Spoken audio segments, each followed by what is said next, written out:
This is it. Hello and good day. I said this is it, and I immediately went the spirit of Loggins. Make no mistake where you are.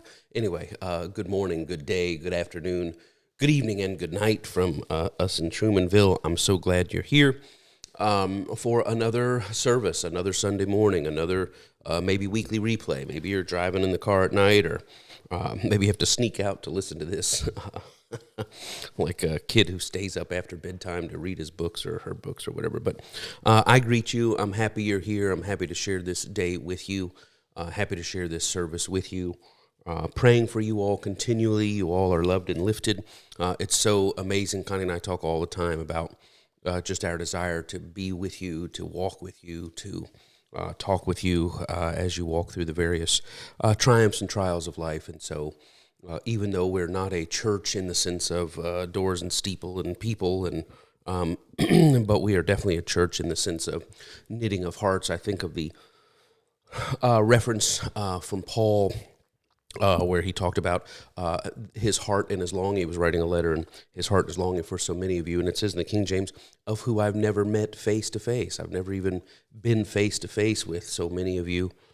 Although I have gotten a chance to meet some of you in different things, and it's a joy to know you up close. It's a joy to know you long distance. It is a joy to share this part of our lives together, and each of these services. Number 45, quite amazing, the church of number 45. But enough with the preliminaries. Let's get right into it. I am Michael T. Smith. This is the church of, and here is your message for the week of March 9th, 2025. We're in a series, What About Your Funeral? I thought about people saying, I don't want to keep hearing about that. And I get that. We're on part 9 today. But really, if you know me, if you have a heart to hear, you know I'm never just talking about that thing. That's how titles get so messed up for me. I was reviewing Understanding TV, which is kind of our old archive of all the stuff we taught. Not all the stuff, but a lot of the stuff we taught before the Omega View. And I was looking at all the titles and, 11-part messages, 16-part messages. One, I think our prayer teaching went about 65 different Sundays. But I'm never just talking about that one thing. It's the titles that are lame. It's the depth of what we're trying to process is what's vast. And so it is part 9, What About Your Funeral? Talking about what do we want the end of our lives to look like, how we want to be seen, and the eyes through which we want to have viewed the world. And we're asking a subset of those questions. We asked, what about our soul? What about our sin? We've talked about that. What about our striving and our success? We've talked about that. What about our season? We've talked a great deal about that, a powerful time. And last week we began, what about our sight? What about your sight? What about your seeing when it relates to our funeral, the end of our life, or the end of this year, the end of this week, the end of this day, the end of this message? We want to be of expanded sight, of accurate sight, of perceiving sight, of proper perspective sight, and that's where we are today. And we talked last week, thought A, there will be a couple of thoughts on this on site, was about our perception, referencing John the Baptist, where Jesus asks in the Christian scriptures in Matthew 11 to the followers, he says, when you guys were out there listening to John the Baptist, when you followed him in the desert, what did you think you were looking at? And it's not all of a sudden, all the time what we're looking at so much as it is what we are, that we are accurately perceiving it, not just through the lens of our life and experience, which you say, well, how can I ever appreciate something or have a perspective on something outside of my life and experience? And part of that is beholding, right? In the Catholic tradition, one of the things that is said by Catholic mystics is, you have the crucifix, you have Christ upon the cross, or the mother and child, and that by beholding that art, by beholding that imagery, by beholding that symbolism, there is transformation. And so I think of the Hebrew scriptures, the story of the prophet and calling forth rain. He says, he sends the servant out and he says, what do you see? He says, I don't see anything. He says, go look again. He sees a cloud the size of a man's hand. He says, man, you better roll up those pant legs. Let's get in. Let's head to the house because it's getting ready to rain. And so there is the subsequent gaze, the second look, looking the second time, and that's that act of beholding, and it's a pattern, right? If at first you don't see, you look a second time, and you look a third time, and then as you behold, I think of one of those old mall things they would sell at the kiosk in the mall, how you look at all these jumbled colors, and you just stare at this one point, and all of a sudden it reveals, and you see, dinosaurs playing tennis or whatever it is. Well, this is the same process when we talk about your perspective. And Jesus is saying, when you went out to see John the Baptist, what were you listening to? Well, I thought it was a preacher. I thought it was some fancy preacher. I thought it was some radical. I thought it was this. And he says, let me lay on you, right, what it is that was really going on, and begins to expand their perspective. And this is essential for death because it's essential for life. It's essential for living, to make sure that we are properly perceiving. I'm going to be quoting, well, as a matter of fact, if you have a Bible or something like that, I'll be looking at Luke 16 today. But you can catch this in your notes. Here's the question. Are you allowing the expectations of your old paradigm, right? The expectations of your old paradigm, the definitions of your old paradigm, the prescriptive definition, right? It's you've got the words in which they're actually used and the words in which they're prescribed to be used, right? Are you allowing the prescribed expectations of your old paradigm, what we often talk about in NEM and in TCO and in the Omega View? Are you allowing the almost the tray, right? You get the little cafeteria tray, and it's got the little entree slot, and it's got the little side slot, and it's got the little thin slot for your silverware, or whatever it is, and the dessert. Are you allowing the definitions of that tray to cap, right, or to put a lid on the God paradigm that you're stepping into? That's the question about sight. Are you seeing, or are you perceiving accurately, or are you allowing the expectations of the old paradigm, the way I was always taught to see it? We have that expression, the 7 most dangerous words in church. I've never seen it that way before. I've never heard it that way before. Are you allowing the expectations of your old paradigm to cap, to put a lid on the God things that are unfolding before your eyes? That's the note, right? Am I? God, am I? We're talking about the end of my life. We're talking about the end of my year, my month, my week, my day, the end of this message. God, show me any area that I am allowing the expectations of my old God paradigm, my old way of seeing it, any area that I'm allowing those old expectations, the old framework through which I saw you, any area that's putting a lid on the God things that are unfolding before my very eyes. And so, am I allowing the old paradigm to block the things that are unfolding before my eyes? That was the question of Jesus in Matthew 11. When you went out there to see, what were you seeing? Were you seeing John as John actually was, or were you allowing the expectations of your old paradigm to block the very God things that were unfolding before your eyes? And so, John the Baptist, what did you think you were looking at?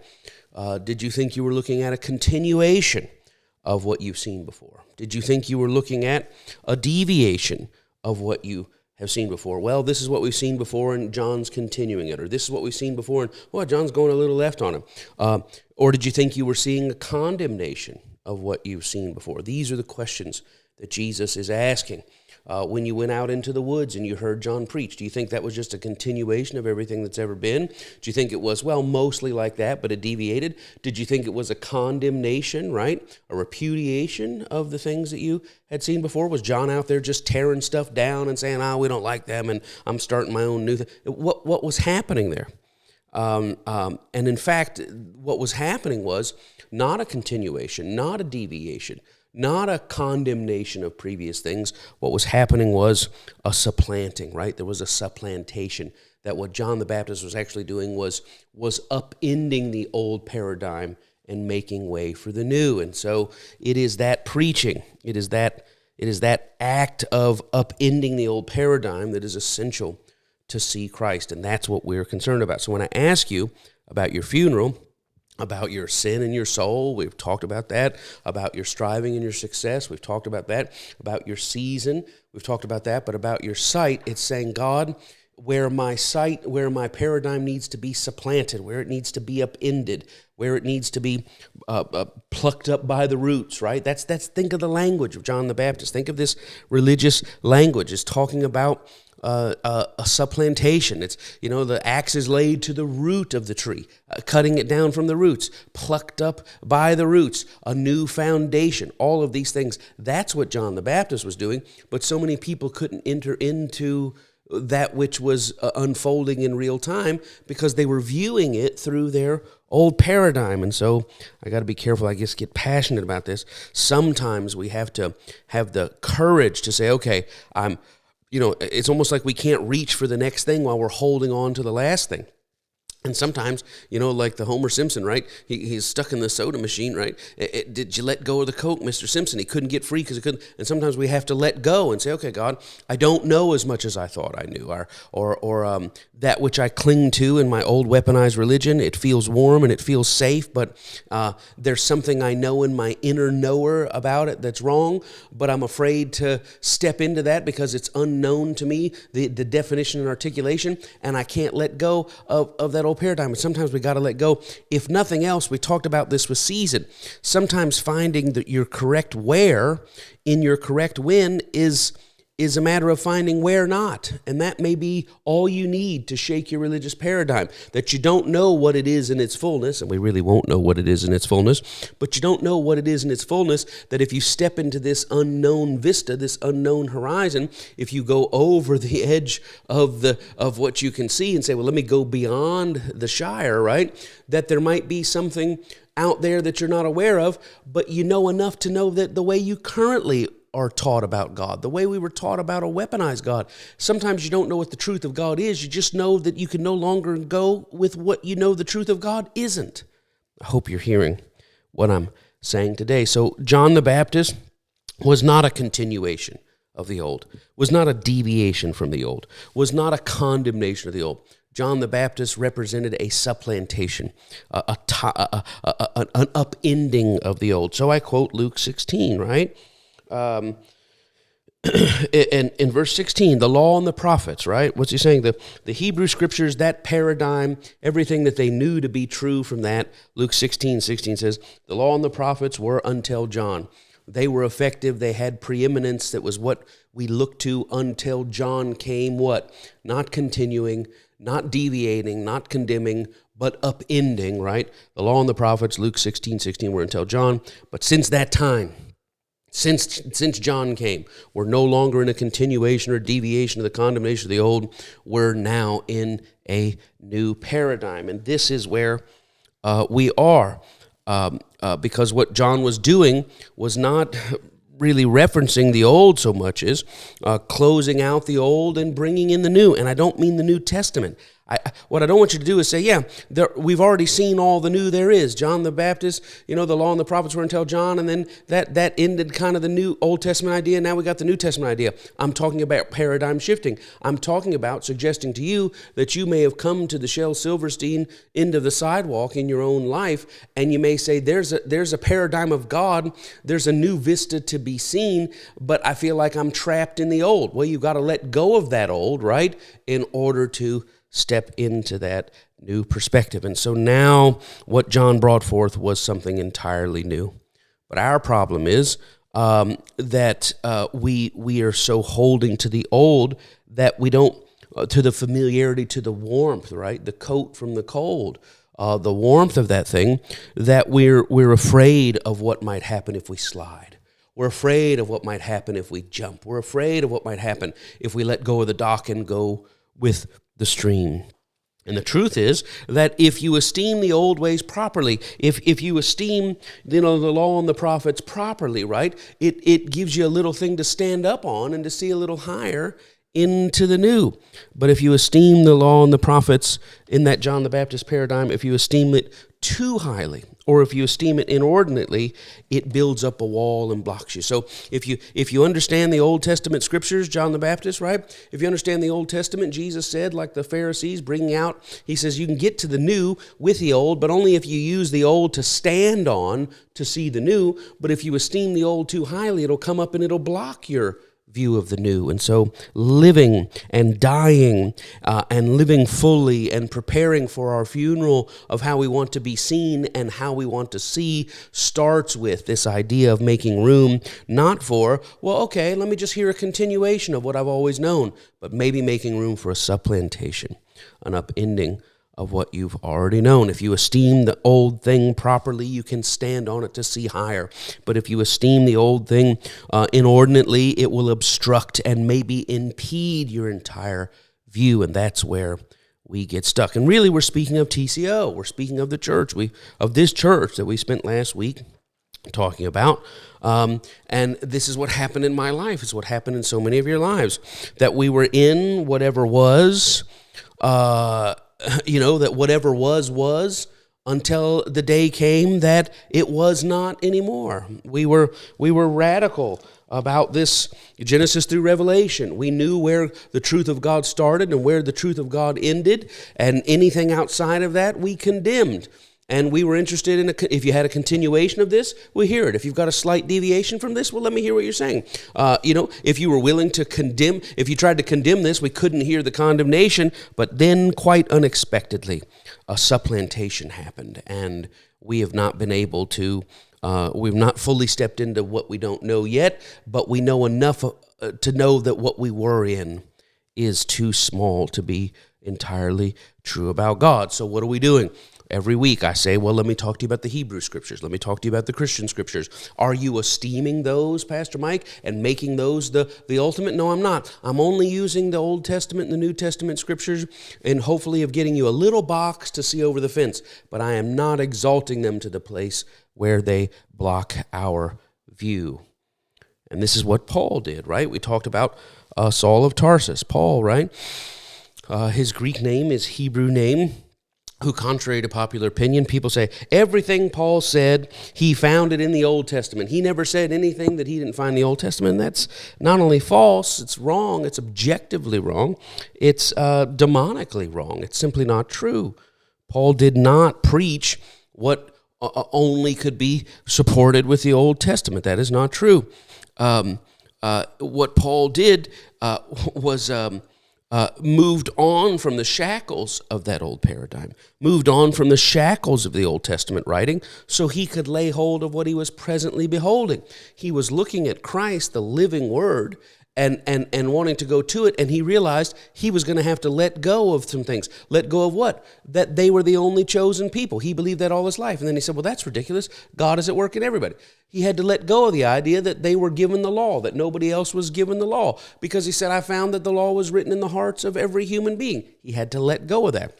He had to let go of the idea that there was a God of the Jews and then every other nation had their own God. That's what he was taught. But now he was coming into the idea that there's only one God. And even though that God has different names, that God is known by all humans because all humans were made in the likeness and image and have been seeded with that knowledge. So in order to step into the new, he had to let go of the old. So Paul did not limit his perspective, his view of Christ. He did not limit it to what was found in Genesis through Malachi. That is simply not truth. But where he found Old Testament writings that could be used to give a leg up to see the living Word, he referred to those New Testament writings. But listen, anywhere he referred to those Old Testament writings, but anywhere he found in the Old Testament something that impeded the view, anywhere in the Old Testament, he said, well, this impedes the truth. He not only did he not acknowledge it, he repudiated it. He pushed against it. And so,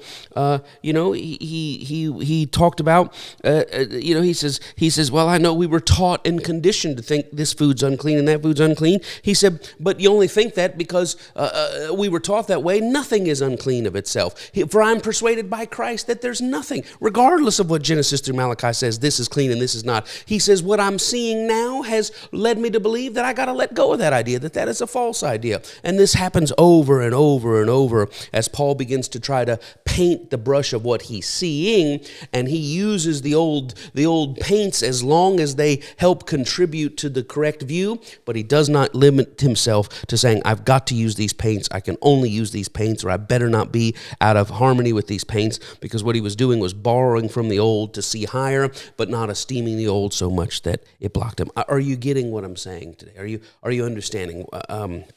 Somebody says, I don't really know what you're talking about. Well, just hang on in here as much as you can, because this is what we're trying to do. This is the movement that we're trying to move forward. We have this lengthening chain, like Kenobi's little zip line chain. It goes out so far, but we're conditioned to stop at a certain point. But we cannot be conditioned to stop at a point that falsifies the truth of God. We must have the courage to step in to it, to set aside the old ways, to relegate the old ways of, yes, I used to think that way, and yes, I know my religion taught that way, but that's the where not, that's the what not, that's the truth not. I don't yet know what the full truth is, but I do know what the truth not is, and this weaponized idea of God is not the truth, and therefore we take the power out of those chains. And this yields now, here we go, moving into today, this act of going with the very real God things that are unfolding before our eyes,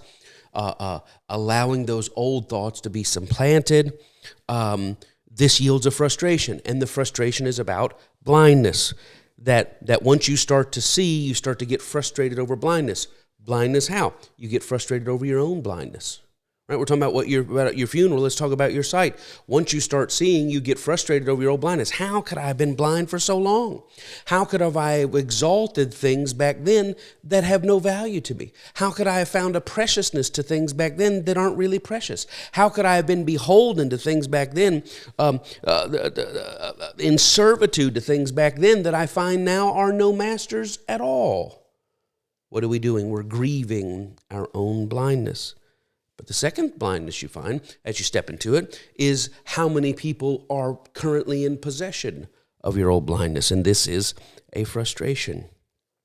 You think of Romans 11, right? Whether it's Paul or Paul attributed or whatever that is, or Paul consistent or Paul, it doesn't matter. What does Paul say? I grieve over my brethren from my former life. I grieve over the community, my brethren according to the flesh, according to my bloodline. I grieve over them. Why?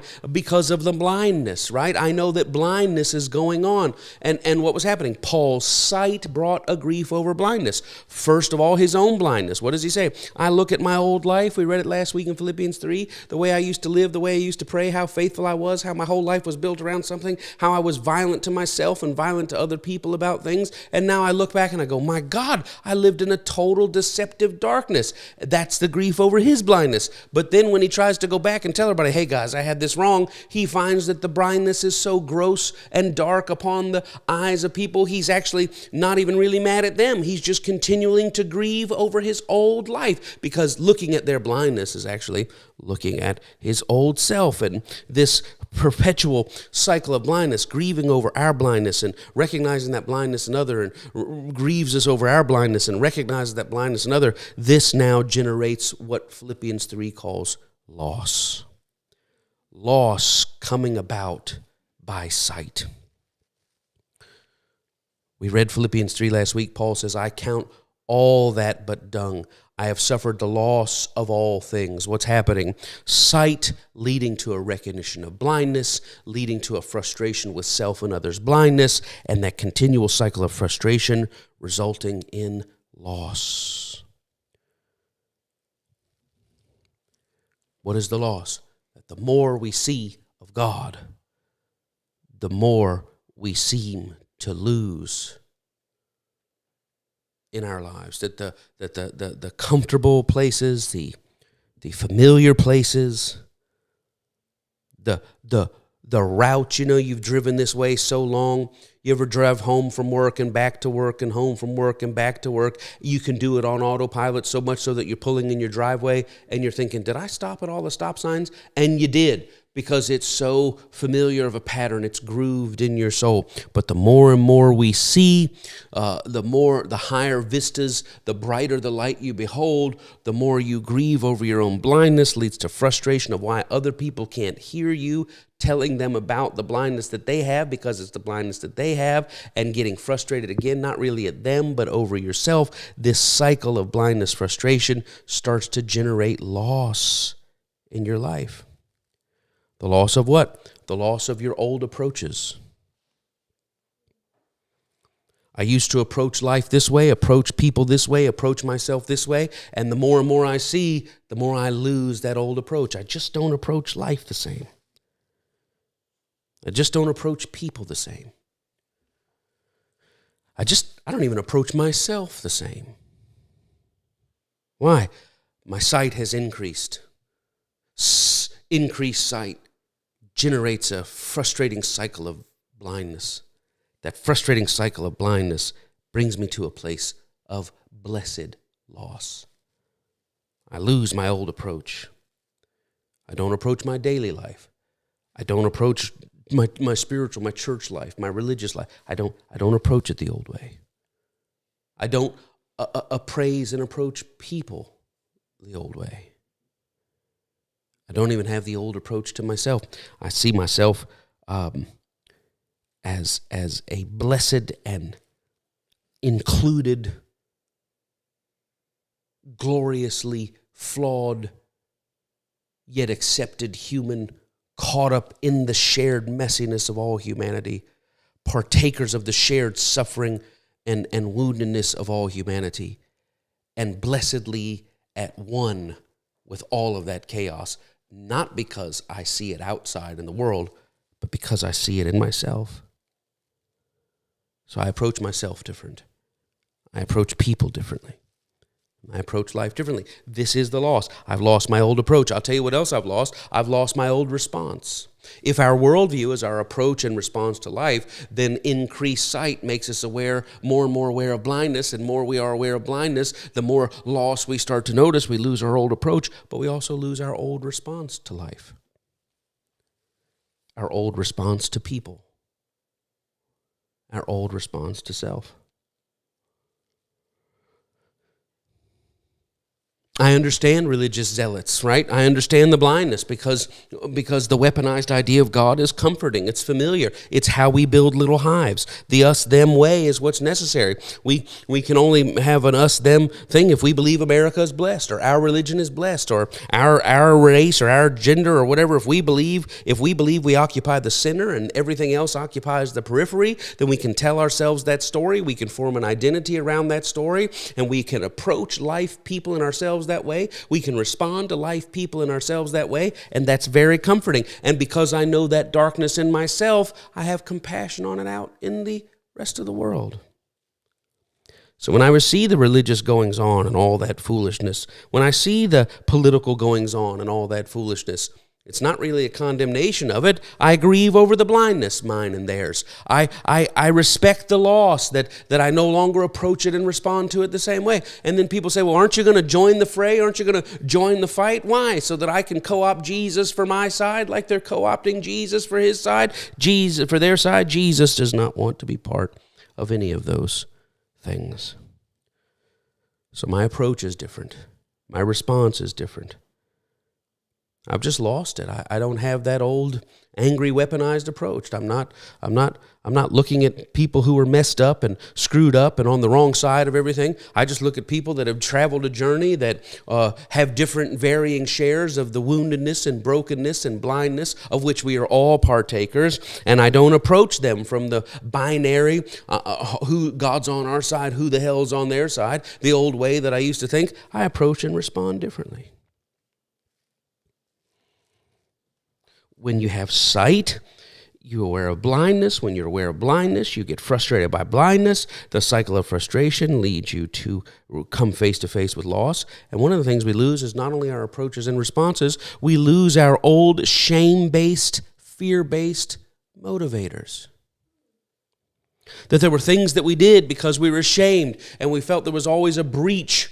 We have old shame-based, fear-based motivators. We did things out of shame. We have to fix it because we're yucky and we got to fix it. Or we fear-based. If I don't do this, what bad thing's going to happen? But I'm telling you, when you see, you become aware of blindness. You become sensitized to blindness in yourself and others. You start to lose the old approaches. You start to lose the old responses. You start to lose those old shame-based, fear-based motivators and motivations.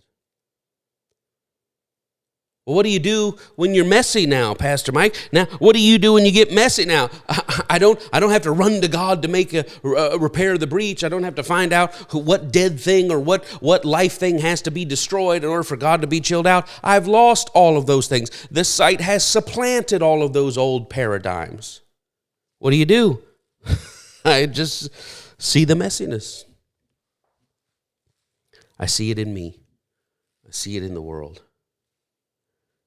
And I see that Christ entered that messiness, took upon himself all of that messiness, understands deeply that messiness, and has not shamed or condemned that messiness.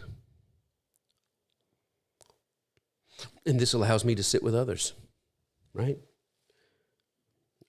When I do counseling, I do, I don't know if it's counseling, it's not therapy, it's not counseling, it's not coaching, it's just sitting with folks. People say, hey, I'd like to schedule a session, and we sit there.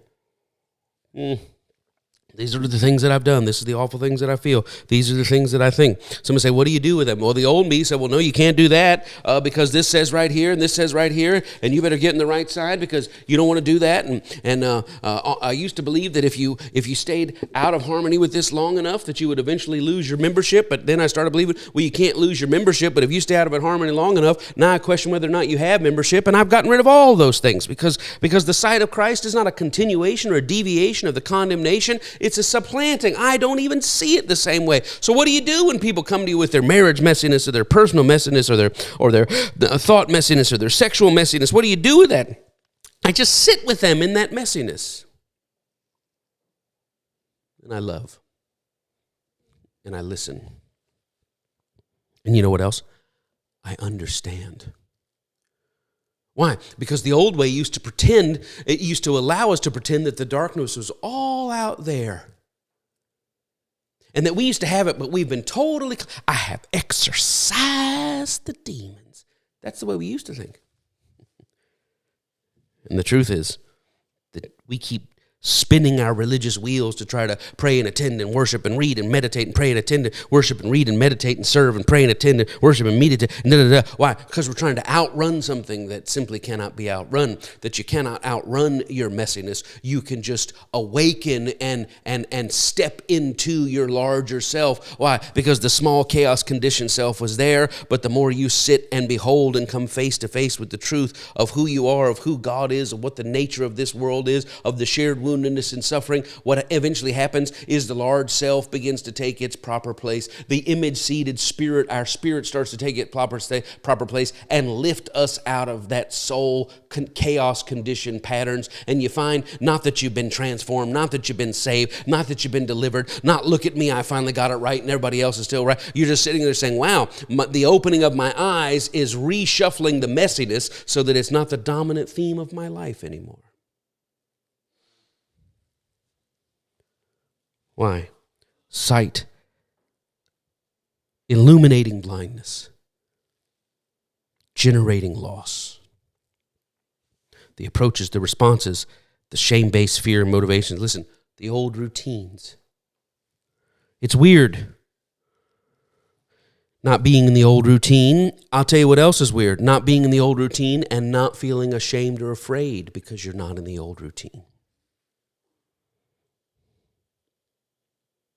People say to me a lot on TCO, it's hard to, it's so weird not going to church, but Pastor, I try to go and I try to get through it and I try to sit through it and I just, and I know that even if they don't mention it, it's all around me. I know that this entire machine is built on the false idea of a weaponized religion, and it's so difficult for me because I know even if they don't say it, I know all I got to do is look in the fine print. I was talking to one of our TCO members and just a precious man, and he said, look, I went to like probably the largest church in the United States, and it's awesome, and it's accepting, and it's this, and everybody loves it, and it's just, oh my gosh, they're so sweet, and da-da-da. It's the most love-filled place ever. And it said, but as soon as you want to say, here, I want to serve, they start showing you the contract, and you got to agree with this, and you got to agree with this, and people who don't say this, and people who don't believe this, they're all going to hell, and if you're going to do, and he said, I got in there, and I found out that it was a bait and switch. We advertised to the world, oh man, no clouds on a sunny day, right?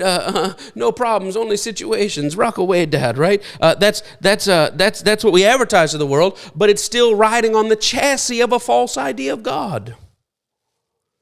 Somebody says, I don't know what to do. It feels so strange. What it does is, what feels so strange is not to yield to that compulsion that I must be doing these certain things. I must be pedaling to maintain my stance in God, my rightness with God, my relationship with God. I've got to be pedaling it. And the truth of the matter is that if you pedal or you coast, or if you don't even have a bike, you're not outside of relationship with God. And you think it's weird not going to church. You think it's weird. Well, what when you're the pastor? When Connie and I felt like, okay, that's it.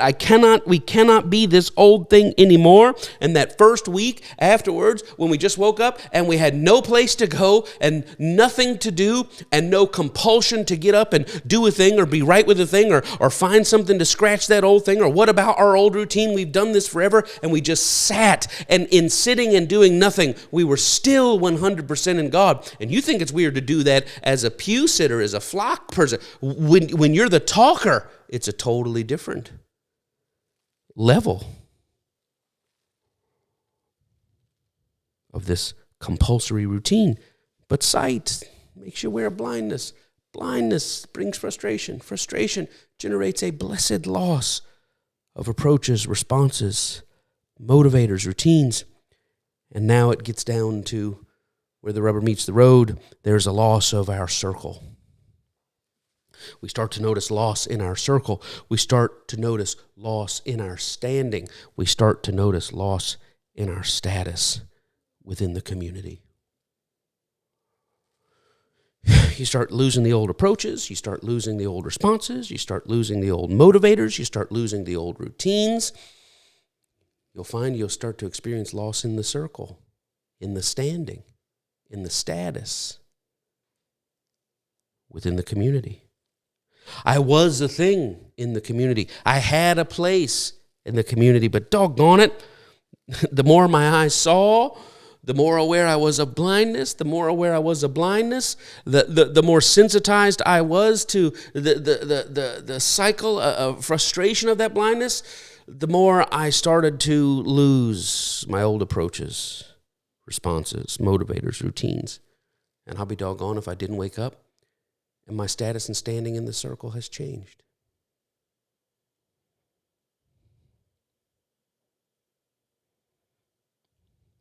And that's scary. That's scary.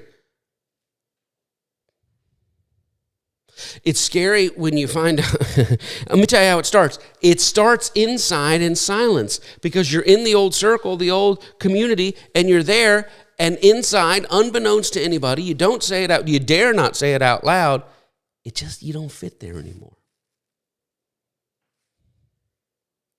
And it's warm and it's familiar and it's on your routine and the roads and the habits are grooved.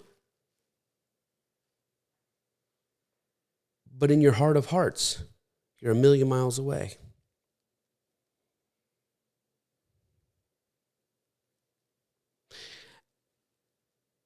And what's interesting about that is that's really not that jarring to you because you're in control of it. You're aware that you no longer fit. But the outside world in the community doesn't know that. So you're allowed to operate stealthily, come in, smile, oh, wow, God bless you, da-da-da. But then when you go through and you say, gee, I don't even think like this anymore. But no one knows that but you and maybe the close, intimate people with you. And that's actually not that bad because you're in control. But the danger starts. The reality hits when you're not in control of how far out of harmony you are with the circle. I share a story of, when I wore a younger man's clothes, I was a leader at this ministry. I was associate pastor of a very large ministry, global ministry. I was on staff. I was kind of the pastors, were kind of co-leads of it, and then I was right under them. COO, if you will. I guess they were joint CEOs. I was a COO. And we had about 500 staff people and offices all over the world. And, it wasn't a big deal, but it was a pretty big deal. And I had a lot of responsibility. And it was a season. But one of the things I've always done is I've always kind of cut my teeth on serving, and I like to serve. I would prefer to show up at a place and not be in charge, but I was like, hey, what can I carry? What can I do? Because that's kind of where I like to be, and so that's how I've always carried myself. So we were in a country, we were over in Eastern Europe in a former communist bloc nation, and there was a big service, about 18,000 people in the service, and my pastor was going to preach, and I was doing what I normally did. I had the bags, and I had this and that, and I was with a team of people that served on the staff, of people that were direct reports to me, and we walked in, and was there a language barrier, and they were moving very quickly and moving people around, and go here and go here and go here, and they marched us all into service, and they took the team that was with us, the people that kind of reported to me, and they started calling them forward, and they put them on the front row. We had the speaker and the host pastor and everything else, and it's a huge arena. And they started putting them 1, 2, 3, 4, 5, and they put them 1, 2, 3, 4, 5. And when they got to me, I went to sit down, and the guy pushed me. He says, no, this way, this way, this way. We're dealing with language barrier. And he sits me at the back row with all the bags. And he's like, no, you, this way, this way, this way. And I guess, he thought I was the bag man or the assistant or whatever it was, and sat me on the back row. And I remember I could see way up front, the staff was up there, and my pastor was up there, and he was kind of looking around, and I remember thinking this, how frustrated. I became so frustrated because they wouldn't listen to me. Then I got frustrated at the people who knew they reported to me that let me get put back to the back. And I was sitting there, and the worship was going on, and the praise was going on, and I just sat there, and I was like fuming on the inside. I was like, I cannot believe this. They're not going to, and I was just having a fit, right, of carnality, right? And this voice, this thought, this revelation, this insight, whatever you want to call it, came to me and said this little thing. It said this, a little bubbling up inside me. Isn't it interesting that you like to carry, you like to carry yourself as a servant, but you have a problem when you get treated like one? And I realized that's the truth, that I had put on this all shucks, I got it, I'll carry it, it's no problem. And I like to pride myself on carrying myself like a servant, but when other people, why? Because that's in my power. It's in my power to pick this bag up. It's in my power to ride in the space. It's in my power to give you the best of the best in the day. It's in my power. But when someone else took that power from me and it was now being treated like a servant, not on my terms, I was frustrated. And this is the same thing that happens in our community. What? We first become aware inside, I don't think I fit here anymore. But that's not really that jarring to us. Why? Because we know it and nobody else. But once the community becomes aware you don't fit, they start to take the power from you. And when they start to say, we're not sure you're part of us anymore. Oh my gosh, how could you? You already knew you weren't a part. You already knew you didn't fit in anymore. But we enjoy the privilege of knowing in secret that we're not here. But when they come to you and say, we really think this is not where you fit. We really think we got to go our separate way. You've known about that for 3 months, 6 months, 9 months, or a year or longer. But you could enjoy not fitting in because you were in control. But when the community says, you don't belong here anymore, that's that jarring experience.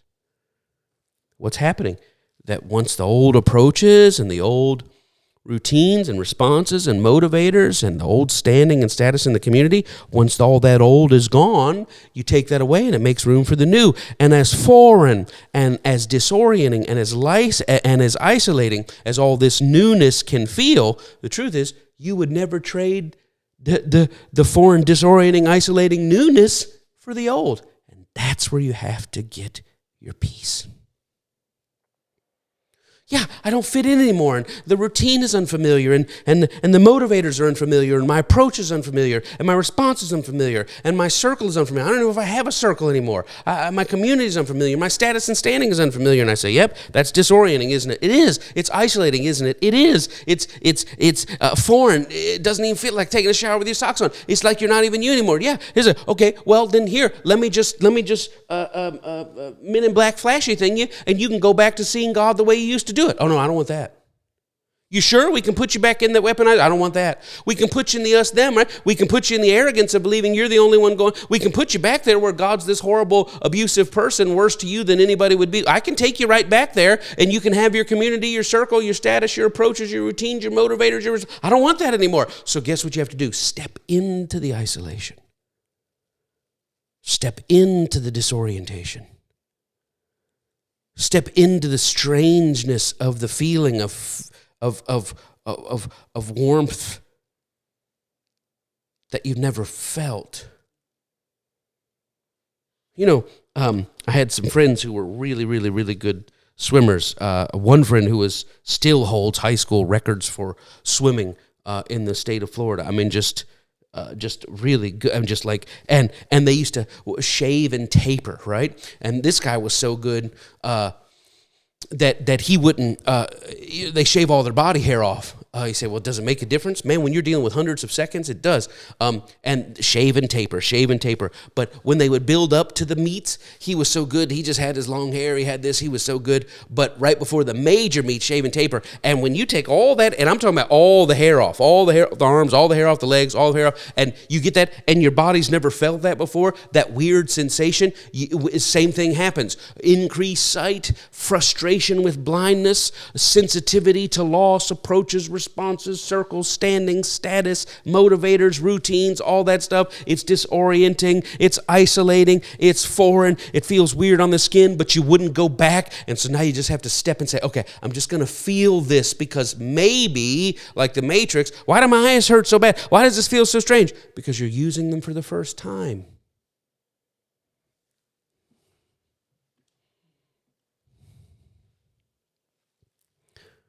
Because when John the Baptist starts preaching, or when you have that Saul of Tarsus Damascene experience, it's not about new sight. You have new eyes. And it's not that you have decided to change the way you see things. It's that you cannot see things the same anymore. And in fact, it's deeper than that. It's not just that I can't see things the same. It's that I can't believe I ever saw things the way I used to see it. I can't believe others still see things the way I used to see it. And now where are we? Well, there once was a man named Michael Finnegan. He grew whiskers on his chin again. He shaved them off. They grew back in again. Poor old Michael Finnegan begin again, which is what? I can't see things the old way. I can't believe I saw things the old way. I can't believe I know people that still see things that way. Sight, blindness, frustration. And I have compassion on them because it's actually compassion on my former self. And I have compassion on them in the old circle. I have compassion on them removing me from my standing and status. I have compassion on them. Why? Because it's a form of having continuing compassion on my current self. Why? Because your life changes. And it changes to this. My life used to be, well, if my sight of God is too narrow, if my sight of God is too narrow to be condemning or critical of anyone, it's not a matter of if my sight of God is too narrow. That's the old way. Well, if there's anything that I don't fully understand. No. Not if there's anything that I don't fully understand. The new way is because there are things I don't understand. Because my sight of God is too narrow. I cannot criticize or condemn. Well, I don't want to criticize or condemn just in case, I obviously don't understand it all. I'm pretty good on the Greek and the Hebrew and the Old and the New, but I know I don't understand it all. So, I try not to condemn or criticize. No. Not if theoretically there are blind spots. If the sight that you have now reveals anything to you at all, it should reveal your capacity for blindness. So I don't condemn. I try not to be critical. Just because I've lost the old approach, just because I've lost the old response, just because I've lost the old motivator, the old routine, just because I've lost the standing and the status and the circle in the community, my new sight doesn't make me arrogant. It makes me keenly aware of just how blind I could be. And isn't this place of humble awareness of our own blindness, humble compassion towards our own blindness and the blindness of others, isn't this kind of the first step of Christ's sight? That everywhere people went condemning, look what they don't know, and look what they don't see, and look how those people, that everywhere in the red letters, Christ was saying, look, you don't get it. You don't get it. You think the blindness is out there. It's in here. So really, the summation, the foundation, the starting line and the finish line is a sight that makes you humble about blindness. So when we talk about your funeral, we talk about the end of your life, the eyes through which you see the world, the eyes through which other people see you in the world.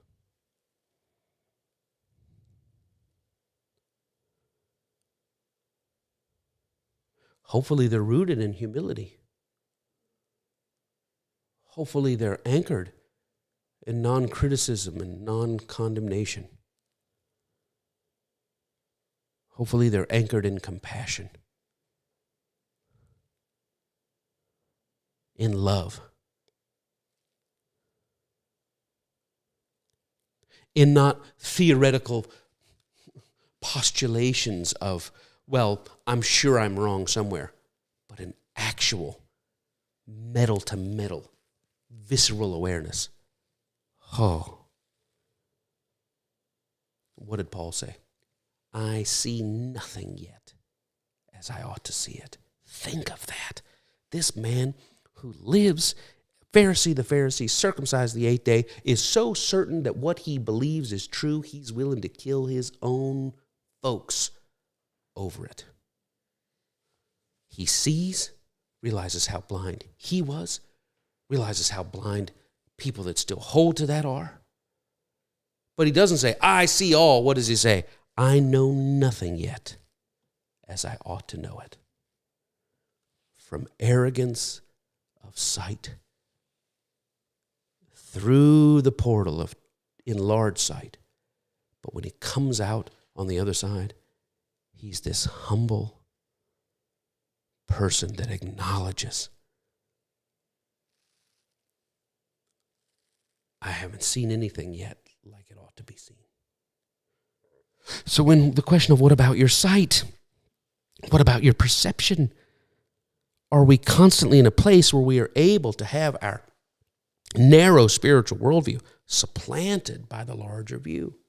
That a larger and larger, less exclusive, more inclusive, less weaponized, more holistic, less us, them, more all in one, less external, more internal, less condemning and more compassionate.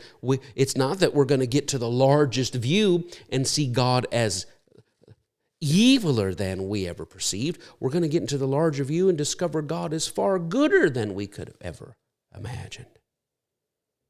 When you stay on that trajectory, you don't go back and condemn the blindness that you had or the blindness of other people, even though you grieve over it.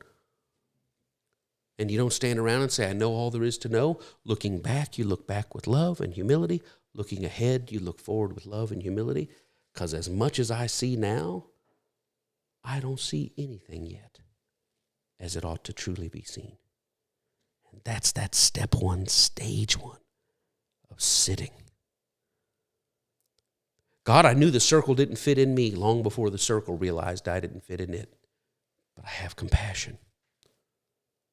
But God, help me go forward in the rest of my life, not building hard shells in all my circles, critical and condemning shells in all my circles, because I know now, having been in that circle, I know now, having been removed from that circle, having lost the status and the standing in that circle, I know now that that's not who I want to be. God, let me go now in increasingly large circles. As a matter of fact, let me just put everybody in my circle, everybody who ever is, ever was, everybody in the whole cosmos itself, it's all inside of you. I'm inside of you. And God, I thank you that as I have awakened out of my old blindness, I thank you, Lord, that I will awake even more out of my present blindness.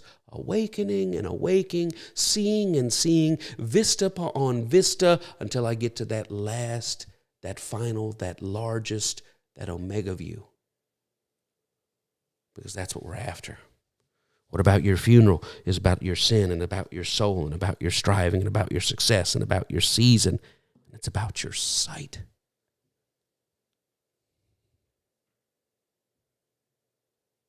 It's about coming to grips with loss.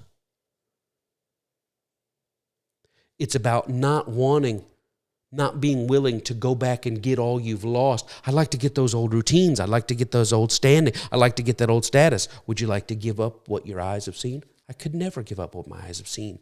Then you got to be like Paul. I count all those things. Everything I used to esteem as though it was the greatest, most truest, most fidelitous thing that could ever be known as a religious person, I count all that but dung. What do I have? Just what I've seen and what I am seeing. And the hope that I might see even larger tomorrow. And this lets you sit in the messiness, among the messy, with the full realization that the messy isn't outside. The messy is right in here. You can sit with it in them because somehow you sit with it in yourself every single day. Now we're in something that more closely resembles the mystery of Christ. And again, this is not about dying. It's about living in that sight. And I didn't even get to my second thought today, but they make another Sunday. We'll have to wait. There's a B and a C to this, but yeah, we'll get there. Listen, as always, if you find that we're a blessing to you, then be a blessing to us. That's plain enough, isn't it? Ooh, that just blessed me. Thank you for what you're teaching. Thank you. Well, you are the support of this ministry. We don't have buildings. We don't have steeples. We have 2 employees. Well, how do we take care of the employees? Well, if the employees bless you, then you're a blessing to them. That seems about as proper as it can be made. Well, yeah, but I got a bunch of stuff I'd like to do. I'd like to serve. I'd like to volunteer. I'd like to give. Listen, there's a whole world out there to do that. And I hope you go out today and ease suffering. Take that big fat bonus check and go out there and be a blessing. Find somebody in trouble or somebody at a children's hospital or somebody that needs housing. Go out and do all of that. That's what we do as Christians. But for this hour, these weeks, 45 weeks, if you're getting something out of that, go out and be generous to the whole world as a Christian, as an embodied person in Christ, going about to do good and healing all those that are harassed. Let's go out and do that. Go out and be those healers. But please don't ever neglect that if what Connie and I and this family is saying, we hope we're a blessing to all those watching. I thank you for being a blessing to us. I thank you for blessing us like we bless you. It means a lot. As for the rest, let's go out. Do what Connie and I do. Do what the kids do. Do what Pop-Pop does. Let's go out and be this love in the world. That's really what I think the body of Christ is. It's not a building and an institution and everything. And there's no problem with institutions. Institutions built upon the false idea of God. That's a terrible way to live. It's a terrible way to build an institution. But if you got an institution built on being an embodiment within the, I celebrate that. We have no such institution here at the Church of, just you. You are the body. You are the building. You are the church. You go out this week. I'll see you in 7 days. But this week, 7 days from today, figure out how you can have eyes to see, places to remove suffering. At home and away, embody love, ease suffering, give, serve, help, hear, affirm. Build community among those who treasure sympathy above certainty. Well, I know everything there is to know about God, and I know who's in and who's out. We've lost all that. What do we know now? The one thing we know above all things is love. I've lost my circle. I've lost my standing. Listen, there's a whole world out there that doesn't base it on religious arrogance. They base community on seeing and bringing dignity to each other. And you find and build community there, and you'll be just like Jesus, cherished out there among the messy. That's where the love is. All right, that's it. Peace, health, protection, preservation, soundness, abundance, aboveness, goodness, peace, shalom on you and yours. Nothing missing, nothing broken. Light and lightness. Zoe, the life of God. Arise, surround, envelop, pursue, overwhelm, overtake every sphere of your life. We release this goodness by faith. The ministry of angels by faith. The goodness of the Lord. We believe to see that goodness manifest in and through us. Blessing on you, blessing on yours. May light arise in darkness. May sight and compassion triumph over blindness. And may humble love, embracing the shared messiness, the shared woundedness, but the shared hope, may that be your dominant thought.